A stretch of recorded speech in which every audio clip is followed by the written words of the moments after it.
Let me introduce myself first. My name is Dr. Erkan Acar, and I am a college guidance and the president of USA International Education Consulting. I'm living in the United States for about 19 years, and I did my master and PhD in this country in the field of education. So I'm with a group of people through USA International Education Consulting, trying to help international students who wish to continue their education in this country. There are more than 4,500 universities in this country, and 1.1 million international students continue their educations out of around 4 million international students around the world. So it's a very popular country for education, best higher education system in the world, and very good quality, So I'm going to talk about today, the application procedures specifically for the international applicants. This is kind of a motivational and technical presentation, and I hope it's going to be helpful. Normally, I will need definitely more than 30 minutes. I'll try my best, but we can go up to 1 hour. So at the end, you can ask your questions in either Turkish or English. I'll try my best to answer your questions. Let's start with the international education. I want to give you some statistics, some numbers. I already opened some windows. Let me show you the global territory of global flow of international students. This is not specifically for the United States. This is from UNESCO's website. So you can just do a simple Google search and you can do your own brainstorming. Global flow of tertiary level students, the international students. This is the interactive map actually from the UNESCO's website. So simple Google search, global flow of, you can say, international students. So this is the link, and you can just do your own search. So when you click the countries, the colors changes and there are like arrows actually, the heading different countries. So almost like all countries has different, like the colors, and you can search how many students from different countries heading to those specific countries. So I'm just going to click in the United States, but as you see, the arrows are just going out of the United States. So what I'm doing, where these students come from, I'm clicking here. So you see the arrows, just the directions changed. So let's see. The darkest ones are the countries with most international students studying in the United States. So China has almost 310,000 students, followed by India actually, when I move my mouse, actually the arrow. So it stays there and it says 136 almost. The South Korea has 60,000 students, international students in the United States. Saudi Arabia, the fourth country sending international students to the United States. Let's look at Turkey. Actually, has around 10,000 international students. Let's look at Germany, because I know that many of you guys are joining from those two countries. Let's see, Germany, here we go. It's going to come out, 7,215 students studying something, like ESL or business psychology, any level, graduate, undergraduate level education in the United States. So you can do your own search. You can see, this is kind of motivation that will encourage students. There are more than 1.1 million international students, and again, out of 4 million international students who are preferring different countries. So it's a very popular one, and you have to pay a lot of money actually to the universities, because it's not cheap actually, but there are scholarship opportunities anyway. But again, even though students are paying a lot of money to the universities, they still prefer this country. Okay, so this is the one interactive map. I'm just going back to my presentation, and I'm just going to continue. And here is just another number. The 4-year state universities, public universities, the number is around like 630. 4-year private institutions, 1845. I mean, what is the difference between the state and private institutions? Private institutions get the money from the tuition and the donations. The state universities get the money from the tuition and the donations plus from the government, actually. So they both charge the serious amount of money, especially for international students. So you have to pay the similar amounts actually at private or state universities. So there are like 2 years community colleges and 2-year private institutions. It's the same thing. I mean, just the community colleges, and you see the numbers here. So there are like so many options actually compared to different countries. I mean, in Turkey, there are around like 180 universities. But in here, actually, it's more than 4,000 actually. It's actually very close to 4,500. It says here 4,150. And the quality of education compared to other countries is very good. The reason is the money. Actually, they spend a lot of money for education. The university's budget is around $700 billion actually. What do those students, international students, study in this country? The 42% of those students graduate undergraduate level, study STEM fields actually: engineering, math, computer sciences, physical, life sciences, health professions, and agricultural, the majors. The business management follow the STEM, 22%, social sciences 9%, English the 5%, undeclared and other majors are 17%, fine arts, applied arts are 6%. Okay. So the higher education in the United States, let me show you another page. In here, it's a unisearch.com, and you can do your own search for the schools, how many schools, and how many states has how many schools. So let's look at like California. When you click the California, it gives you the list of the schools actually, and there are so many options actually. Those are not only the universities, but some technical schools like the School of Beauty. People just go there and just spend 1 year, and then they get their certificate to be a barber, okay, or just like hairstylist, kind of like the schools actually. Anyway, so you can do your own search to specify the schools for yourself. I'm going to narrow down my perspective, but just giving you general idea, like the overall, the quality and quantity of higher education system in the United States. So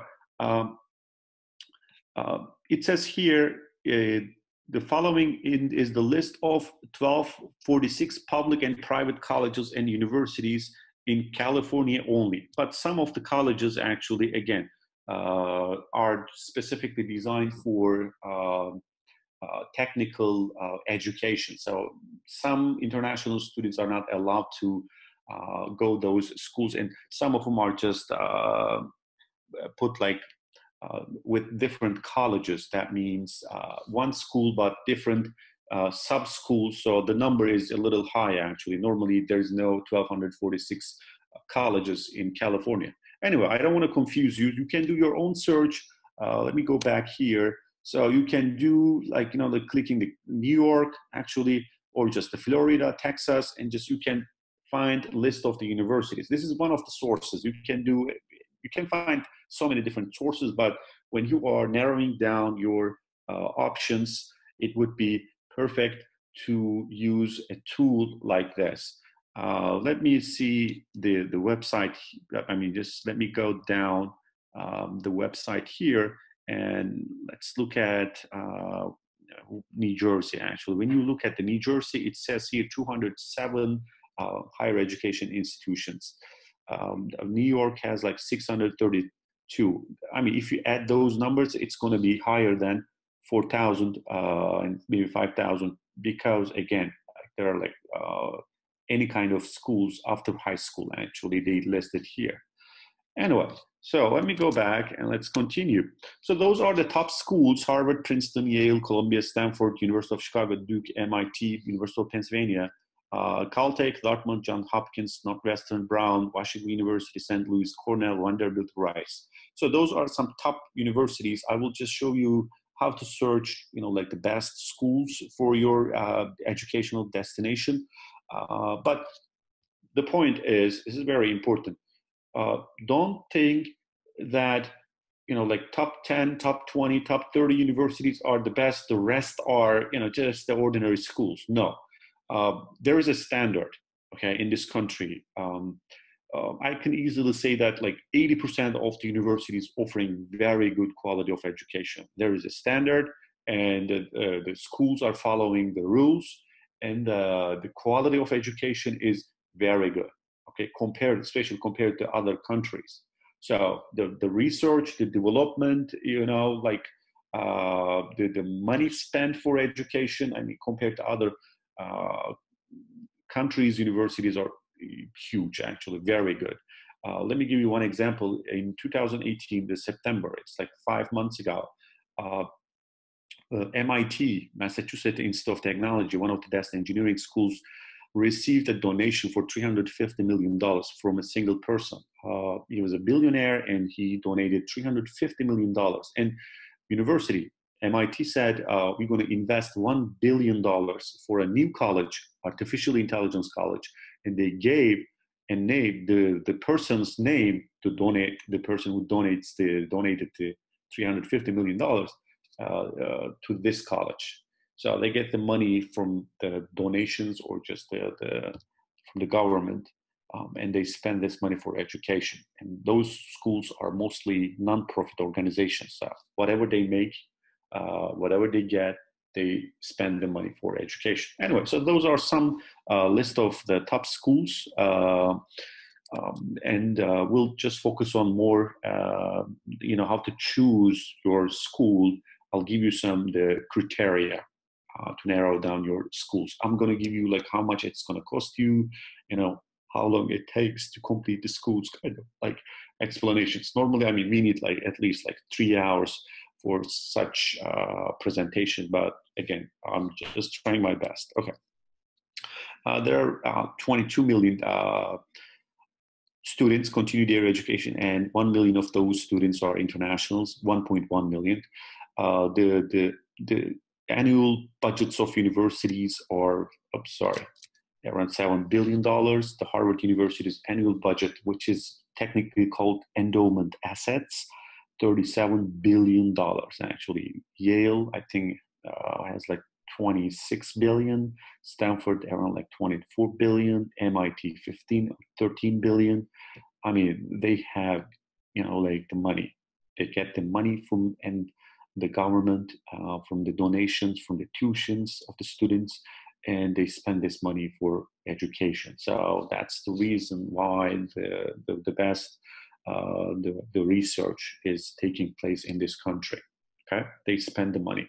The number of schools with budget of over 1 billion is around like 98. Actually, I'll show you the list quickly.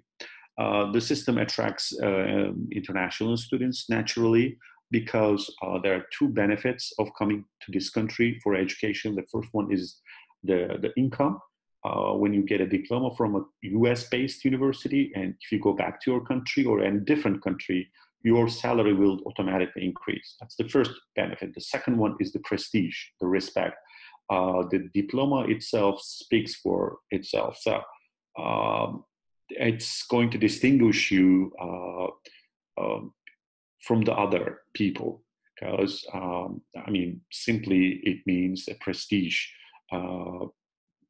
Because again, the best education, higher education, I'm not talking about the K-12 education, higher education system in this country. And if you get your diploma from this country, it's going to bring you the respect, more respect than you expect. state and private institutions are not free, actually. Uh, State schools are just offering discounts to their citizens, the permanent residents, green card holders. But the international students usually pay more than the citizens and the permanent residents. Actually, the amount, I mean, changes for if you are a citizen. I mean, there are more options with respect to scholarships.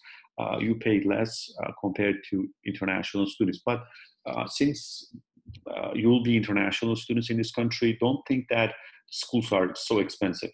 There are so many scholarships available for international students. Okay, so that's the critical part. Don't be scared. Uh,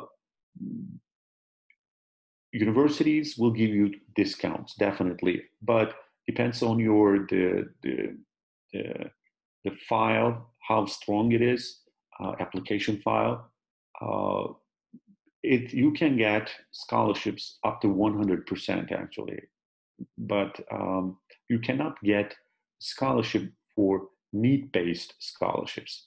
You can get the money through merit-based. That means you are smart and you have very good test scores, good transcripts, good reference letters, good extracurricular activities, and they give you a gift. They say, okay, we just discounted the price, the tuition for 70%, maybe like 80%. So you can study in this country again up to 100 with scholarship, up to 100%. Okay, let's continue. School fees are very variable. Undergraduate and graduate education tuitions are calculated separately. So if you're coming from here for undergraduate education, the amount you pay calculated in a different way. It's kind of like fixed the amount of money for undergraduate studies, but when it comes to graduate education, it's based on the credits, the classes you are taking. So it's a separate issue. How much you're going to pay, it depends on the school actually, but let's say you're coming here for a master program. There are so many different master's programs, but the average, I would say that for complete master program, let's say you got some scholarship, you'll be paying for 2 years, let's say, for whole programs. For master programs, it usually takes like 2 years, sometimes 2.5 years, between like 15,000 up to like $25,000. You can lower this amount and it can go up, but like 80% of the people pay around between $15,000 and $25,000. It's crucial. That's why I highly recommend personalized consulting. So what we do through my company, actually, we listen to the students, what they want, what kind of programs they are just interested in, their academic success, the background, and everything. So with our experience, actually, we can guess how much she's going to pay, actually, approximately, even like accepted or just rejected, what kind of letters he's going to get or she's going to get. So we can guess those things. Because many people are asking, how much I'm going to pay. The financial issues are very important. So God knows. Okay, there are schools are just saying that for a master program like $30,000. Some schools are saying like $15,000. Besides the living expenses, always remember that. So it's a little bit complicated for undergraduate education.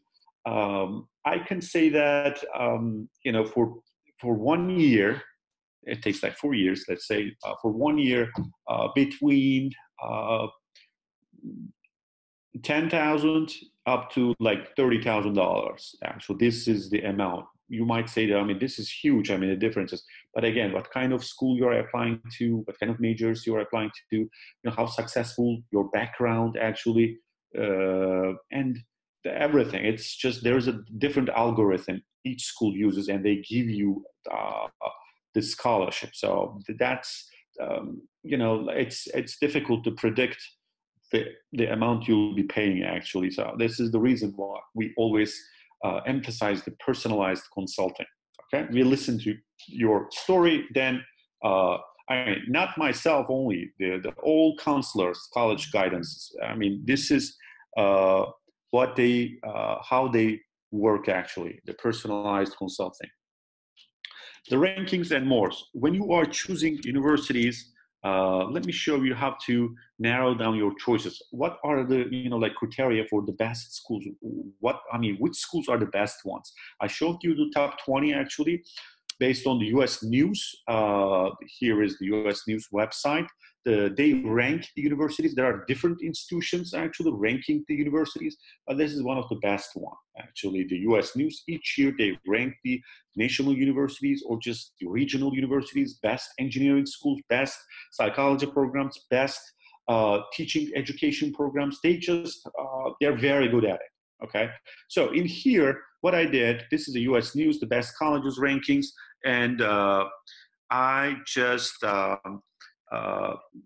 click the national universities. That means generally, like which universities are the best ones. Okay, you'll hear the names actually here, the same names, Princeton, Harvard, Yale kind of things.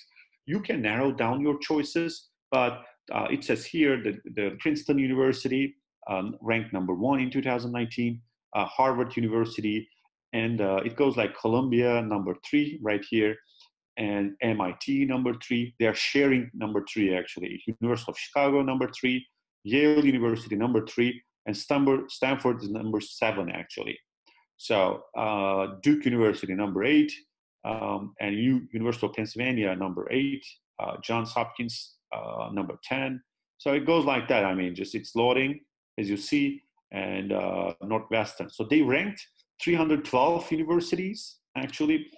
But again, like there are more than 4,000 universities. So how do they? I mean, it's difficult to rank those schools, but these, or you can find the schools actually, and through this website, and you can narrow down your sources, the searches actually by like simple Google search, like U.S. News best business schools. So there will be a link here, and you'll see the link of the schools, like the best business schools in the United States. Okay, so the top schools are very competitive. You better know that, but this gives you an idea how to choose the school. I mean, because there are like so many options. Okay, what is the ranking? I mean, is this a good school? I mean, I don't want to say the bad schools, but there are better schools. So use this website and do a simple Google search, like best psychology programs in the United States and U.S. News, and top. And there will be definitely a link, and it's going to show you the best psychology programs actually. So there's a detail in here. It says Harvard University, the tuition and fees is for 1 year for undergraduate studies, $50,000 actually. Actually, this is a sticker price. That means the price on the website actually, but believe me, 95% of the students are not paying this amount. Maybe like 75% of students at Harvard University are not paying anything. They get the money from donations. They have money, and they don't need money of the students. They want the brain of those smart students, domestic or internationals. So those top schools, especially those top schools, top 20, top 25 universities, looking for the best students. And again, they get the money from different sources, and they have different policies. So when you are applying to, let's say, MIT, they will give you a very good scholarship. So most probably you won't pay anything out of this $51,000, $52,000. Okay, so do not hesitate to apply to those top colleges. I mean, if you are just thinking that you are a good student. Okay, but again, top 100, top 200. I mean, those are very good schools, actually, believe me. So there's a certain quality. Anyway, so let's go back the budgets. Actually, let me show you some numbers. This is from Wikipedia. The endowments currently greater than 1 billion. Actually, there are like 98 universities. And let me show you the numbers here. Harvard University, $38 billion actually. This is the endowment assets. That means the money that stays, and they are using the money from this the source actually, the endowment assets. So the Harvard University, let's look at Yale University, and it's the 29, almost $30 billion actually. Okay, so it's huge. So let's look at the University of Pennsylvania, the 14 billion, almost 14 billion dollars of the endowment assets. The University of Chicago, it's almost $8 billion. Okay, and University of California, $11 billion. Okay, so you can do your own search through Wikipedia, endowment assets of universities or list of colleges and universities in the United States by endowment. So you can look at the list actually. It's amazing. You might say that I want to hear some technical things. We'll talk about them, but the first thing is the motivation. You have to know the details. I mean, 1.1 million students are here. Why not? You can't make it. Okay. So let's go back and let's continue. How to choose the right school for yourself or the loved ones, actually. I mean, from my experience, actually, there are like some titles very important. And we just summarized them, and we gave like some titles, the most important criteria when you are choosing the schools, actually. The first one is the location, the rankings of the schools, the tuition, other expenses, how much you're going to pay the school, the friends or relatives that might help you, that might be living in the same city, and the program's features, what kind of program you are interested in, your future plans. I would like to start with the location. I mean, it's a huge country. You better know that. It's a huge country. It's like 13 times bigger than Turkey. It must be at least like 16, 17 times bigger than Germany. So it's a huge country. And let me show you the map actually. And I want to focus on this. I mean, not this side. Let's focus on this side, but let me move a couple of things here. So from New York, New Jersey, let's say from Newark Airport to Los Angeles, actually right here, the flying takes around 6 hours. Yeah, it's a huge country. So there are so many universities. When you are choosing the schools, what I would recommend, I would recommend focusing on a couple states or couple cities instead of choosing one school from New York and one school from Kentucky, one school from Phoenix, one school from Oregon, or just don't do that. You don't have to do that. So if I were you, I would focus on let's say New York, Manhattan, and New Jersey area. I mean, like, I'm just making a small circle here. Believe me, there are at least 200 universities in this area. Okay, so you don't have to go apply to different locations, but you might say that I have friends here, I have relatives there, and I am very interested in specific schools. So I'm applying to school in Virginia and I'm applying to school in Florida. So I understand that, but you can, as I showed you the website, you can just click the New York universities in New York or universities in New Jersey, and you can choose the universities from this list. Okay, this is what I highly recommend. Let me just go here. Okay, the second thing is the rankings. I showed you the rankings, the success of the school, but don't think that top out of like top 100 schools, the rest are bad schools. No, there's no such thing. Okay. Any school, I mean, I can say like 85%, 90%, let's say it this way, that's going to be better, offering very good education. Okay, but again, you can go to the website and you can search, how big is the school, and some like research, the faculty, the profile, and the other types of criteria. And you can use US News's website for the rankings, and you can narrow down your choices. Again, the location and the rankings. And we continue. Sorry. Here is a map, actually. The top schools in the United States. So they are everywhere. Actually, this is like top 100 universities. So they are everywhere. So you can choose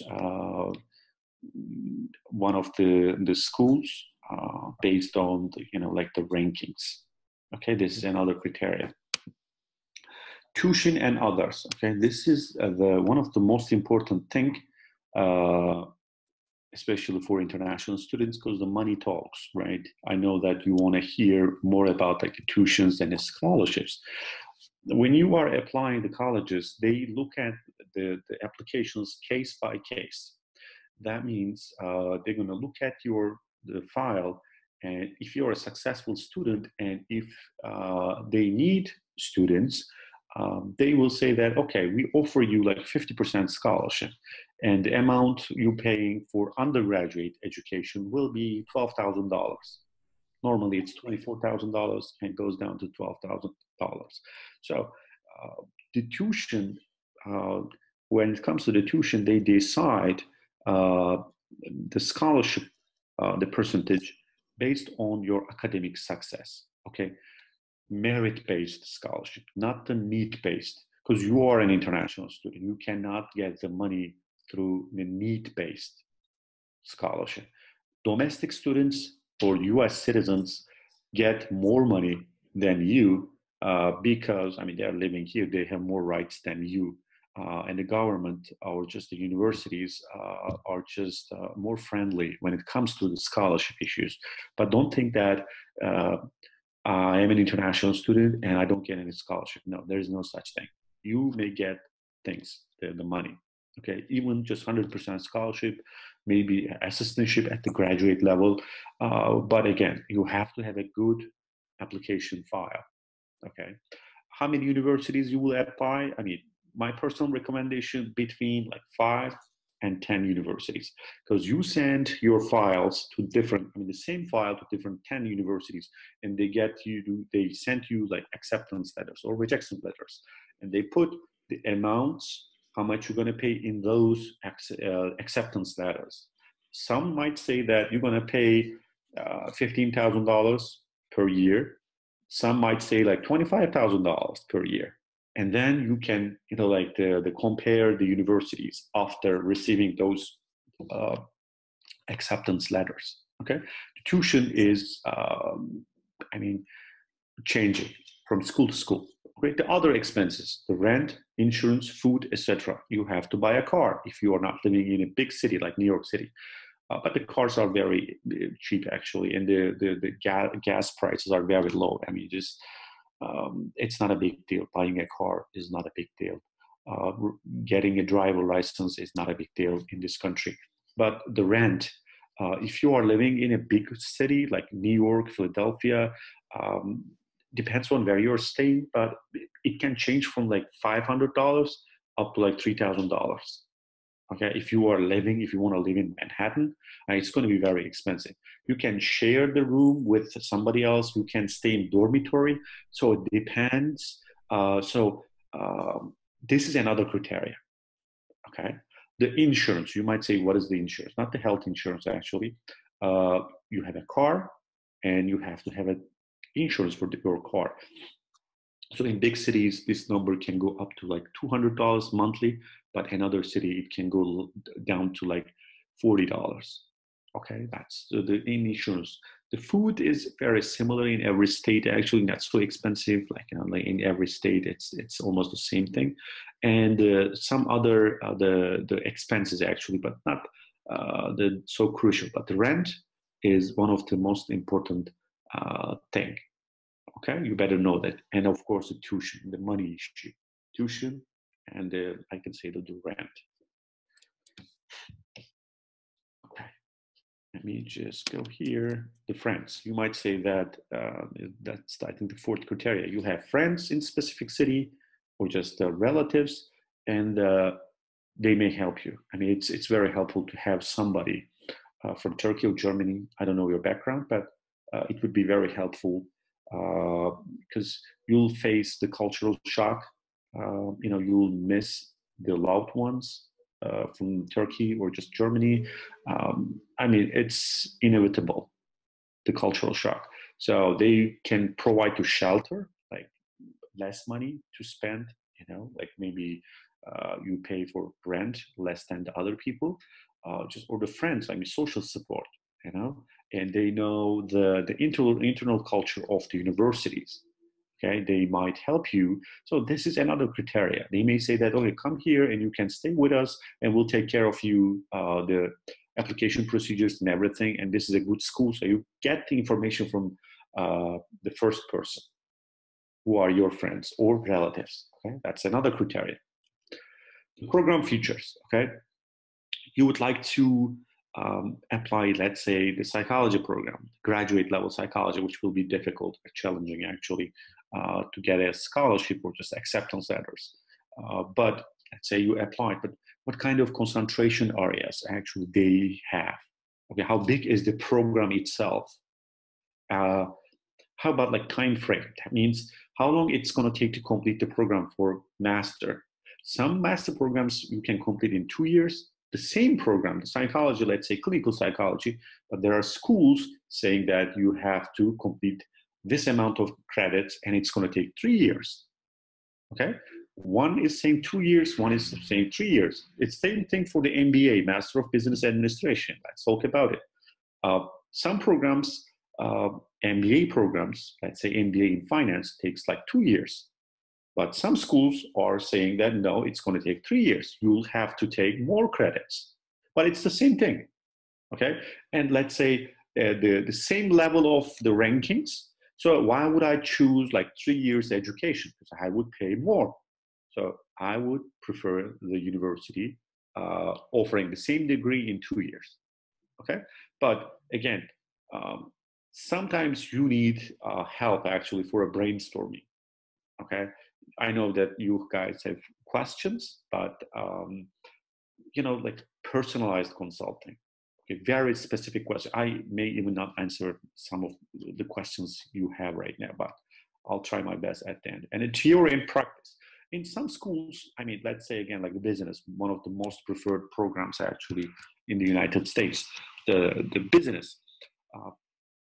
Some schools are located in like big cities where the real business goes on. Uh, so you have chance to do your internship or just working in a company after finishing the school. Actually, you'll get the work permit actually for 1 year, like up to 27 months. So you also have to look at those details.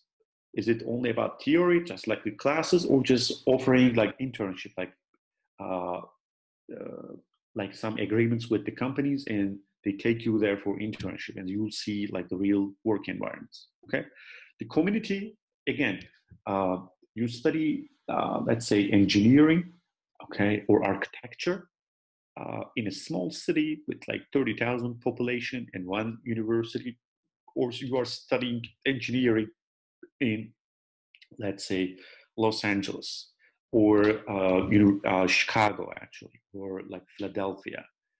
So I mean, imagine the community and the access you'll have. Okay, so I mean, it's architecture. Okay, you have to see things actually. Okay, you might have like you might like walk into some companies. You can have like direct contact them easily instead of like flying from like in the middle of nowhere in Wyoming or somewhere like South Dakota. Like there are like some advantages. Always consider like being close to big cities or just have some advantages. Okay, the access, the alumni. I mean, you can, alumni means the people who graduated from the same university, a group of people, and this is called the alumni. Let's say Bill Gates didn't graduate from Harvard. Mark Zuckerberg graduated from Harvard University. Jeff Bezos graduated from Princeton University. So imagine you will be a part of an elite group of those alumni. You know what I mean? So that's also very important. Or like New York University, you can do your own search, like alumni of New York University, alumni of Duke University, alumni of Cornell University. Okay, so you can do your own search. So just before the documentation, let me go back quickly and just look at the how would you choose the schools, the location, the first thing, the cities, the East Coast, West Coast, or just South, Florida, just Texas or Chicago area. That's the first thing. The rankings I showed you, like, how good is this school? Okay. The tuition and other expenses, depends on the scholarship, which is the sticker price, the friends or relatives, the program features, and your future plans. Actually, we just skipped this one.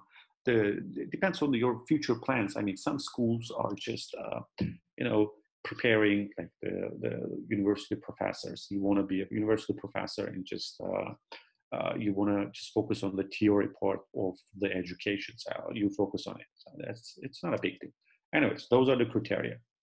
Let's go down the documentation. What kind of documents they will just ask you to complete. Oops. I have to just a little bit move this down here. Okay, I hope everybody sees what we have. So in general, this is what they require. Not everything in this list required, but you will be asked to complete a most probably online application, actually. Okay, the student essay, the undergraduate or graduate level, master or PhD, they will ask you to complete a personal essay, which is approximately like 1,000 words. For undergraduate, it's going to be 650 words, but believe me, it's not easy to write those personal statements. We specifically offer students to complete the personal statements. We help them, actually.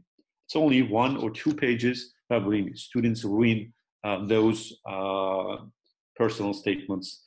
It's very common. So we have, very college guidances offering the personal essay help actually for the students. Reference letters depends on what kind of programs you're applying. 1, 2, 3, actually in general, like 2 or 3 reference letters. GRE, GMAT, SAT, ACT. For undergraduate programs, ACT or SAT, many of them are requiring, some even not requiring. For some graduate level, master or PhD level programs, they require like GRE or GMAT, actually. You have to look at what kind of the test they are requiring, actually. So you have to go into the website and the program's website, and you have to look the test requirements and even what kind of scores they are requiring. From like the TOEFL at the bottom, actually it's here, what kind of scores they are requiring, the minimum score from IELTS or GRE, if they are requiring. Sometimes they don't say that, specific scores we want. They say GRE is required and that's it, okay? Or like SAT is required, okay? The full transcripts of all your relevant academic qualifications. That means, let's say you're coming from a master program or just undergraduate, you have to get your transcripts from high school or from the university. But you cannot send them directly to the universities. There is a process. You have to send those letters in sealed envelope to specific institutions out of the university, and they evaluate your transcripts and they send those transcripts to the schools. So it's kind of complicated procedure, actually. So you don't directly send your transcripts to the schools. You send them to specific institutions. I'm going to talk about them. And they evaluate, they change the numbers, they convert the numbers to the United States higher education system. Because there are like different countries using different, the grading scales, models. Okay, in China, there's something different. In India, so many things are different, actually. In Germany, actually, it must be very different. In Turkey, like 4.0 scale, so it's very similar. Anyway, some schools may require you to submit the resume, and there will be a fee, the proof of English language proficiency. If you're the first language, the country, the language is not English. Like in Germany, they will require you to submit. If you're a German citizen, in Turkey, they will definitely ask you to submit your TOEFL or IELTS score. What kind of scores they will ask? I mean, in general, for undergraduate, 5.5 from IELTS, 72 from TOEFL in general. For graduate studies, master or PhD, like 6.0, 6.5 from IELTS. For TOEFL, like 78, 76 are the minimum scores. Okay, so this changes. I'm just skipping those parts actually. So I don't want to just go into the details a lot. Okay, let's go. Anything else that will support your applications, like the clubs, hobbies? I mean, you have a work experience. You don't have to be like 22, 25. I mean, you can come to this country like when you are 40, okay, for a master or just PhD. You know what I mean? So anything that will support your application, okay? Certificates that you got, you put those certificates into your file to make your file stronger. Okay, financial support documents, which is not a big deal actually. You have to show a bank statement that will show that it covers all tuitions. And you might say that, like I have to show like $50,000 for the all expenses for 1 year, as you see here. The total expense for this university, I don't know which university I've taken this, will be $28,000. This is approximately how much you're going to spend actually in this country. You don't have to just spend like $28,000, but this is approximately. So you have to show a bank statement over $28,600. Okay, but don't think that I have a bank account like $50,000 and university will see that and they won't give me scholarship. No, it's not working that way. What happens? They are going to give you scholarship if they will give you based on merit-based scholarship. Okay, they don't care about this bank statement. They have a policy, and if you have a specific GPA from your university transcripts from high school, they will say 50%, 30%, but we don't know. It changes from university to university. Okay, application fee like 60, between like 60 and 100. Again, I recommend for students applying to at least like 5 up to like 10. Might change, but you can apply up to like 12 or like 13 universities, but above this number, it's not reasonable. Less than 5 university, you'll take a risk. So that's the reason, at least like 5 or 6 universities. Okay, so it's going to cost you around like 300, maybe like $500 for the application fees. So this is National Association of Credential Evaluation Services. You can just search online. This is for the transcript evaluation, which is very important. Remember, you cannot send directly your transcripts to those institutions. You send them, one of the institutions, member of this organization, UVAS or EC are the most popular ones. You can click you can search online. You can go to websites. It's very helpful actually, just very easy to use. And you can direct your transcripts to those institutions and you pay for them around like $200, $300. They evaluate and you choose the university, they send directly to the universities and universities add those transcript evaluations to your files. Okay. Scholarships, again, there are 2 types of scholarships: the merit-based, your academic success, and the need-based. You cannot get scholarship through need-based, and you can get the scholarship from the merit-based academic success. They give you award because you are good, you are successful, and they will give you a discount. It can be 100%. You might say that, how am I going to apply to scholarships? You don't have to do anything. There will be a small box and they will ask, you submit all documents and they will ask you, would you like to apply scholarship? And you will say yes, and that's it. There is no separate application. There is no separate package. So your package, the application package, the transcripts, the resume, the personal statement, the TOEFL scores, GRE, GMAT, whatever is required, is your scholarship application. Okay, you don't have to do anything else.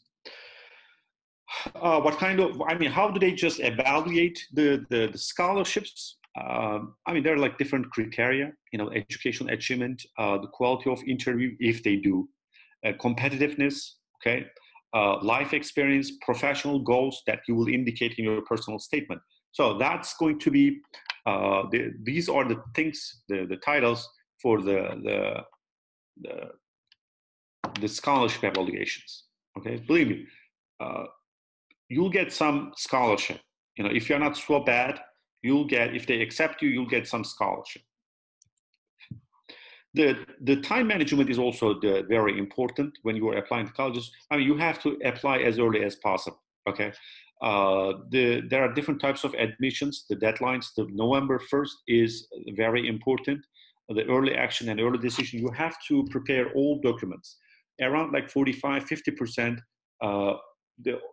of applicants to those schools get their acceptances at the time of November 1st. So, I mean, it's a deadline.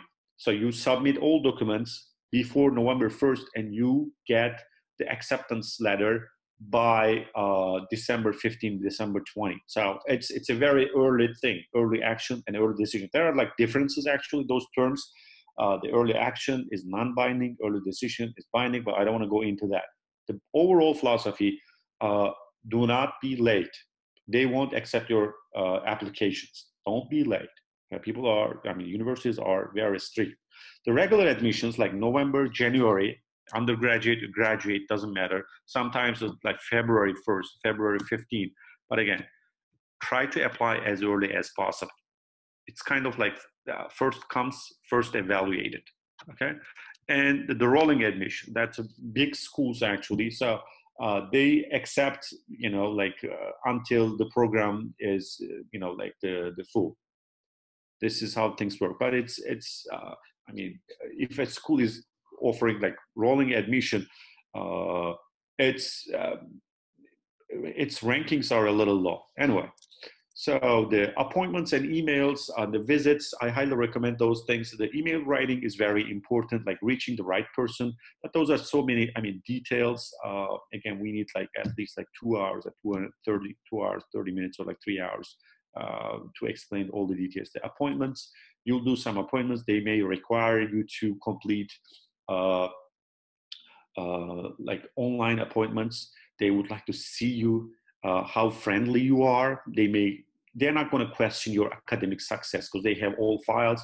But, you know, let's say they're going to offer you assistantship actually, and they would like to see how your personality. You know what I mean? So they would like to see how your just personality reflects on your face. You know what I mean? How friendly you are. Okay. So those are the important things, and you have to be very careful when you are making appointments online. You have to be on time. The emails, like, you know, on the same day or the next day, you have to respond to show that you are a responsible person. So I think that's it for now. I have so many stories actually I can tell, but I think we have like, time is it? It's almost like 1 hour actually. So I think we have some questions, 3 questions in English and 2 questions in Turkish. So let's start with the 3 questions in English.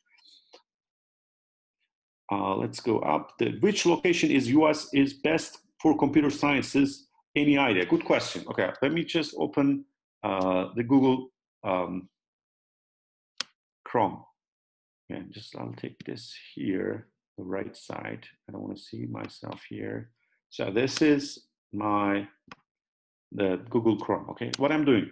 Let me show you how to do. I mean, it's not so complicated. Okay, I know the answer actually. It must be the Carnegie Mellon University. Most probably you heard the name first time. Best computer science programs in the United States and US News. This is my Google search. Here we go. Best computer science program in the United States. US News, Carnegie Mellon University. It's in Pennsylvania. Let me click this. Here we go. They ranked best computer science schools, 188 of them. Okay. Carnegie Mellon, MIT, they're sharing the number one, Stanford, UC California, Berkeley, and those top schools are just the best ones actually. But like this is the country leading technology, the computer sciences. So I mean, any school in this list, 188, they must be very good. So you can do your own ranking search, as I did. Writing best computer science schools, US News, and you can find the same webpage. Okay, let's go to the second question. Let me find it. Where was it? College and university. What is the difference? Is it the same? Yes, that's a very confusing thing. But actually, there's no difference. Actually, honestly, colleges in general are not offering. Institutions that are not offering like master or PhD level education, but this changed actually in the last decades. So it's not a big deal actually. I'll give you one example. Many schools are using the university instead of college, but for instance, like Boston College and Boston University, there are two schools, Boston University and Boston College. People have a bias against the college, the term college, because in Turkey it means like high school. It's a private high school, but there's no such thing actually. Boston College is ranked better than Boston University actually. So most of the schools are just using the college. Some schools are even like using the institute, like NJIT, New Jersey Institute of Technology, or MIT, Massachusetts Institute of Technology. So it's not a big deal. But in previous years, in theory, the colleges are not offering, like the schools, not offering so many options at the graduate level, master or PhD. But it changed actually last decade. So it's obviously not a big difference, and there's no big difference. How to apply for scholarship? Do I need to apply contacting the international office? They will help you, but again, most probably they will say that you are an international student, you cannot get scholarships from the government. It's going to be limited, but when you are applying to the program, you are already applying to scholarships. Okay, there won't be a separate application procedures. They are not going to do an interview or something like that. They will not ask you to submit, let's say, your father's bank statements. Okay, or just a letter from your government that this student is poor. You know what I mean? There's no such thing. But for merit-based, the academic, you are already submitting your transcripts. You know what I mean? So you show that you are a good student. You have a 4.0 GPA, let's say from SAT undergraduate level, 1500 SAT. Believe me, you'll get a good scholarship. If you're a good student, they will give you award. This is the overall philosophy of the United States. Okay, I mean, this is not our topic right now, but I mean, imagine if you are an academics, if you're a professor in a different country, and if you have like publications, if you have like patents, if some innovations, you can get your green card very easily. You know what I mean? This country wants the best students. It's the same philosophy. Okay. Sigorta işlemleri nasıl oluyor? Üniversiteler genelde karşılıyorlar mı? Sigorta işlemlerinden neyi kastettiğinizi anlayamadım. Yani sağlık sigortası ise sizden isteyecekler. Bunun rakamı ne oluyor? İşte $1.500 işte $3.000 arası olabilir. Onu ödemek zorundasınız. Bazı okullar bizden yaptırmak zorundasınız diyor. Sağlık sigortasından bahsediyorum. Bazı okullara dışarıdan da yaptırtabiliyorsunuz. Ben şirket olarak böyle bir şeyim var. Mesela benim kendi anlaşmalı bir şeyim var. Daha ucuza yaptırabiliyoruz. Mesela $2.500 diyor. Ben $1.000 aynı şeyi yaptırtabiliyorum. Özel bir anlaşmamız var. Böyle bir şey. Bu sağlık sigortası. Araba sigortası diyorsanız yani onu zaten yaptırmak zorundasınız. 2 tip sigorta var. liability, yani düşük, bizim trafik sigortası dediğimiz, bir de kasko var. 2 tip sigorta var. O da değişiyor şehirden şehire, değişiyor. Kaza oranlarının fazla oluyor. Yani New York'ta mesela bu rakam çok yüksek oluyor ama biraz daha açıklarda 1-2 saat mesafedeki yerlerde bu rakam yarı yarıya kadar düşebiliyor. Sigorta işleminden kastınız bu ise. Online eğitim nasıl oluyor? Dışarıdan okuma imkanı nasıl? Bu ülkeye geldikten sonra %100 online bir okula giremezsiniz. Eğer vatandaşlığınız veya green kartınız yoksa. Yurt dışından katılma yani imkanı, ben okumak istiyorum, o şekilde çok duymadım, açık söyleyeyim. Okullar online eğitim veriyorlar. Ee, Kesin vardır bir şeyler ama yani o işin kalitesi, yani şimdi siz bir eğitim alacaksınız. Bu ülkede yaşayacaksınız. Yani İngilizceniz ona göre gelişecek. Bu ülkede yaşayacaksınız. Yani sadece okul meselesi değil. Bir, İngilizce benefit olacak sizin için. İkincisi, bu ülkede belli bir vakit geçireceksiniz. Belki bir 2 yıl, belki bir 3 yıl. Ee, Bu size çok şey katacaktır. Yani bir hayat tecrübesi kazanacaksınız. Yani eğitim dediğiniz şey sadece kitapları alıp okumak vesaire değildir. Yani online, evet, burada %100 online okullar var. E, Ama yani bu işi Türkiye'den yapalım veya buraya gelip %100 online, zaten onu yapamazsınız. Ona izin vermiyorlar. Bazı bölümler, okullar mesela 3-4 dersi online almanızı isteyebilirler. Onda sıkıntı yok. Ama Türkiye'de oturup da yani ben işte şu okulun, üniversitenin şeyine kabul aldım, o ile ilgili çok bir şey duymadım ama yani siz Türkiye'de oturup buradan atıyorum bir üniversitenin sitesine bağlanıp e, ders alıp onlar da size bir diploma verecekler falan. Yani çok bana şey gelmiyor. Convincing, ikna edici gelmiyor. Onu da söyleyeyim. Evet. Başka soru yok. Ben kanalı tekrar değiştireyim. So I have my email address. I mean, you can reach me. My web page. I mean, I have 2 web pages under construction right now. The one of them is not under construction, but you can reach me and we can talk more for just your future plans. And thanks for your just attendance. I hope you liked it, and I hope it was helpful. Thank you very much.